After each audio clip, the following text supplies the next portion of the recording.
Hello everyone, I'm Chris Hernandez and this is the Weekly Report, your look at news from the city of Kansas City, Missouri. Baseball fever continues in Kansas City as our boys in blue were crowned the world champions. The city hosted an incredible parade for the team through downtown and along Grand Boulevard, and then that big victory rally at Union Station. I don't know how many cities we have in the United States, but right now, there's only one mayor in the entire United States who can say he's a world champion mayor, and that's Sly James. Best fans in the world! Best team in the world! Best city in the world!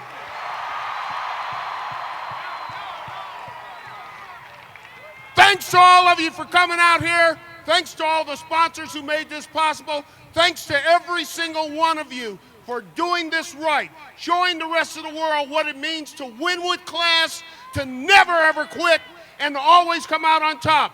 This team is like our city. We never quit. Thank you.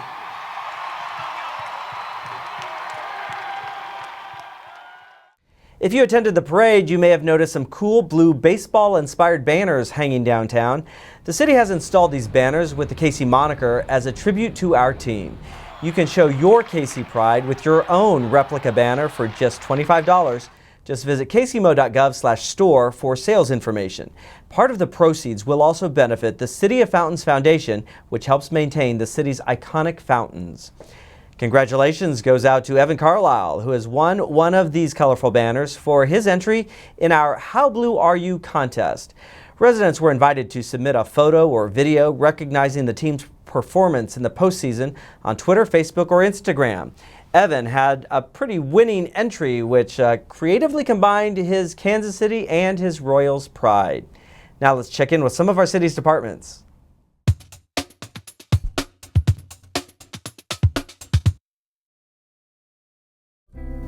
Hi, I'm Janet O'Hagan with the Kansas City Convention and Entertainment Facilities.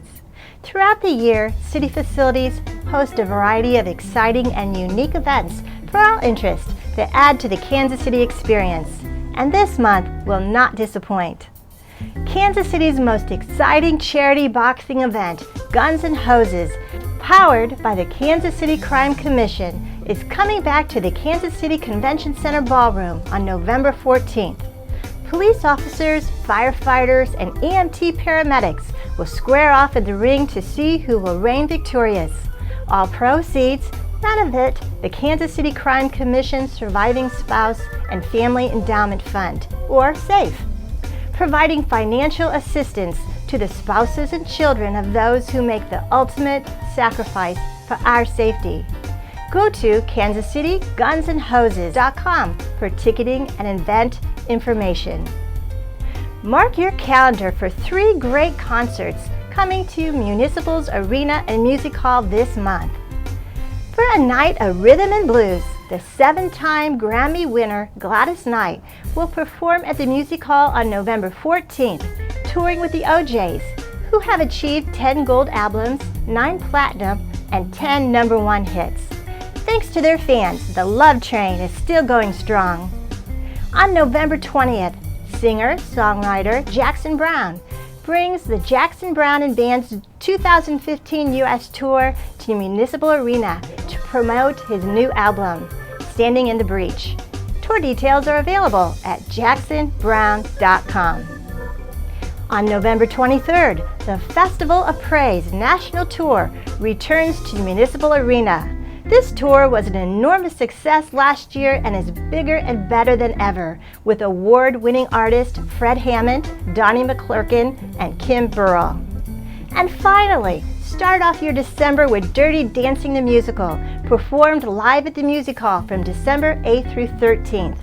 The classic story about how Baby and Johnny came together in what will be the most challenging and triumphant summer of their lives, featuring the hit songs Hungry Eyes, Hey Baby, and I've Had the Time of My Life. Tickets for these shows are available through Ticketmaster.com or at the Municipal Box Office. These are just a few of the many events that Kansas City Convention and Entertainment Facilities offers our community. To learn about even more events, visit kcconvention.com and click on the events calendar or call 816-513-5000. The KC streetcar moves with normal traffic. So when you're driving, be patient. Share the road. Be nice. Park inside the white line. And mind your doors. Your car will thank you. Be smart, be safe, be ready. Ride KC.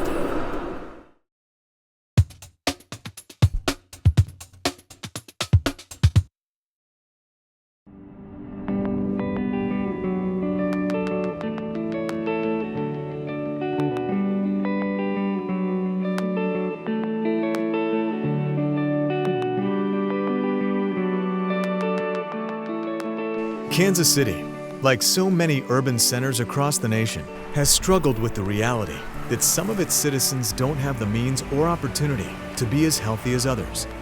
In some cases, a mere block separates these two worlds.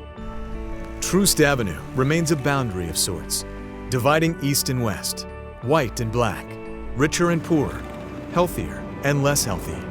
These inequalities have led to a decrease in life expectancy in some zip codes of the city. But in recent years, people from all sectors, government, business, healthcare, and grassroots groups have come together to make their city healthier for everyone by focusing on initiatives that foster economic dignity, prevent violence, and support quality education for all. On the east side, where a lot of our African-American families live, and further on the northeast and on the west, where our Latino families live, the health disparities, I think, are pretty clear and obvious. We're interested in going upstream and seeing, well, what's creating our illness, and it's those conditions in our neighborhoods. When you look at the access to health care, access to healthy foods, access to educational opportunities, and the ability to go out and be employed, all of those things have an impact on one's life expectancy.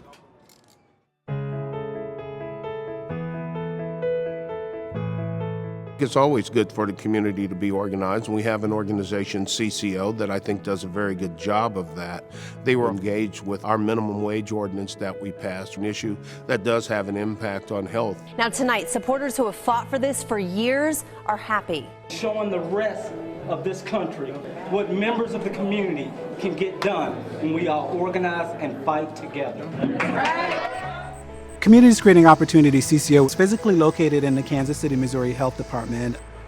The issue of income is so linked to how long people live and how well people live. And so we are able to connect both public health and community engagement to be able to create the scale of change that is necessary to transform lives. So what are the kind of key next steps? Moving forward. CCO has been committed to capping the rate on payday loans.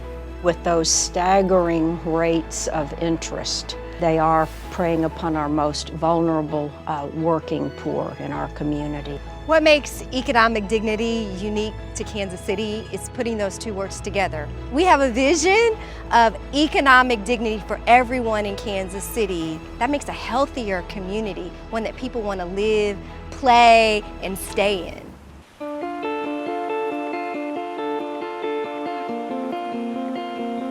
Aim for Peace is part of our trauma team. And what happens is a patient comes in that's intentionally wounded by a gunshot, and our chaplains automatically come down to the trauma bay. And when they figure out the situations, they immediately call Aim for Peace. Over the last few years, we've been able to reduce those homicides dramatically. The message has begun to resonate in these neighborhoods. Aim for Peace is a public health intervention that understands that violent behavior often is passed from person to person, just like a communicable disease can be. We go to the root causes of why it's happening. We try to prevent it in the first place. So public health has a deeper mission, a greater mission. Shame on you parents who don't break the cycle. So what's the status of this? They're making funeral arrangements for the victim. The violence interrupter, his or her duty is to begin to engage that family, give them alternatives, buy time. You gotta address the whole family to make sure there's no more shooting. It's like we're the referees of the community. I think we've contributed to a culture shift and a norm change in the neighborhoods that we've been working with. We have people thinking differently now.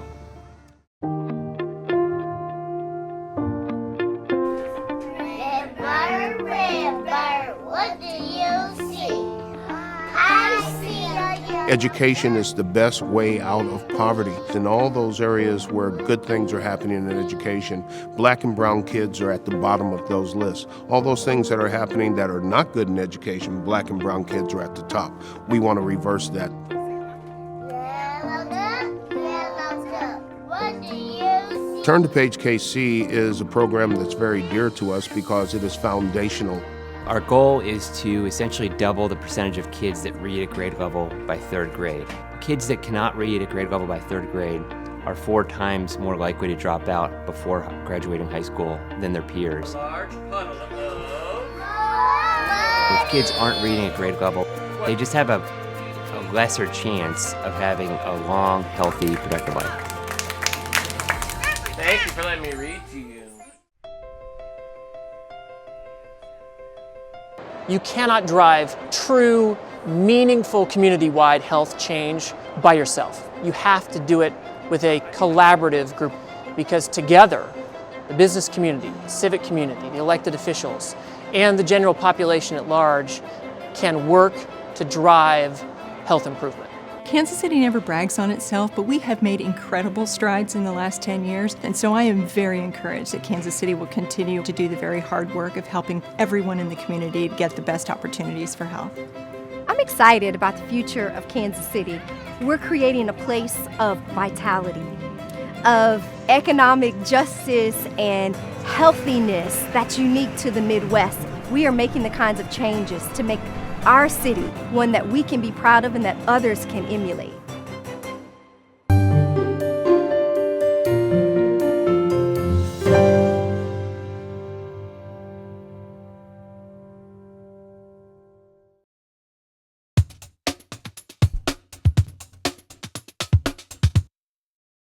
Senior citizens are prime targets for all types of fraudulent schemes. The Kansas City, Missouri Police Department offers all kinds of crime prevention tips, but it can be difficult for the elderly and disabled to get access to that information. Members of KCPD are taking this show on the road and educating seniors where they live on ways to avoid becoming the victim of a scam. Sergeant Robert Rickett of the Economic Crime Section explained why criminals prey on the elderly. Rickett encourages seniors not to be pressured by thieves calling to ask for money or carry their Social Security cards. First of the year, you're going to start getting all the government documents, all the returns and everything that says you've got Social Security income, that kind of stuff. Lock it away. Give it with that trusted family member that's going to help you take care of your legal stuff the first of the year. Because if it gets lost in or mixed in with somebody else's information, what you can run into is that information being used by somebody else. KCPD visited 2 senior apartment buildings in South Kansas City and answered questions on many topics related to safety. Apartment manager Carol Parham says the information will help the elderly avoid being victimized. One of the very important pertinent information that came forth was that a lot of our residents are carrying their Social Security cards around, and it's so unnecessary, and that it opens up the door to identity theft. So I think that was very, very important. And just to know that there's systems put in place for the welfare of all of us. And sometimes we see this as a big thing, but when they came here to talk to us about it, then it's like, okay, we're important enough as a little community for them to come out and take a look at us. So we really appreciated that. Chief Daryl Forte was also on hand to address concerns and explain the benefits of bringing this kind of information to the elderly and disabled. it's important that we provide this information to the seniors, hopefully to prevent them from becoming victims. And another piece of this, if they already have become a victim and they're ashamed of it, now they have a little more intimate relationship with us where they can share with us versus them not knowing who we are. And it's again, it's so important for them to know who we are. Now it's not just the police, it's officer so-and-so or commander so-and-so or chief Forte or something. Now they feel like we really care. When you come into someone's living facility, they know we care because it's not just we're just talking about it at a forum and they're watching it on television or some other recorded means. Kansas City Call reporter Eric Wesson worked with KCPD to bring the workshops to the senior citizens. One, they don't talk to a lot of people. Two, they sit in front of TV all day, watch TV, send their credit card information out to people. And so I got with Forte and we had talked about doing some forums like this, because a lot of times seniors can't get to the police stations and the places where these forums are taking place at. So we decided, let's bring the department to the people, go into senior units, talk to them and tell them about safety and not only locking their doors to their apartment, but how to keep their identity theft from getting stolen. Members of KCPD will visit about a dozen more senior citizen apartment buildings all over the metro area for the next several months. I'm Detective Von Burns. Have a great week. The first new streetcar has arrived, and it still has that new car smell. Don't be surprised if you see the streetcar running downtown, but with no passengers. The testing phase has just started. Each car must travel for hundreds of miles at various speeds to test all operational aspects of the vehicle, as well as the load on the electrical wires that power the vehicles. I'm a downtown resident. This is going to go right by my condo and provide a really great way to get around downtown without having to drive or walk too far. So it's a really exciting morning for downtown. I think it means an old new way to connect neighborhoods and community and get people to the heart of the city and spread that goodwill everywhere. And it's more than a vehicle, it's a connector. I just think it represents like the growth and development that's happening and just the vibrancy in the city that just seems to get better and better around here. To view this program again or other Channel 2 videos, go to kcmo.gov and search Channel 2. That page has a link to our YouTube channel and a Channel 2 program guide. That does it for this edition of the Weekly Report. I'm Chris Hernandez. Have a great week.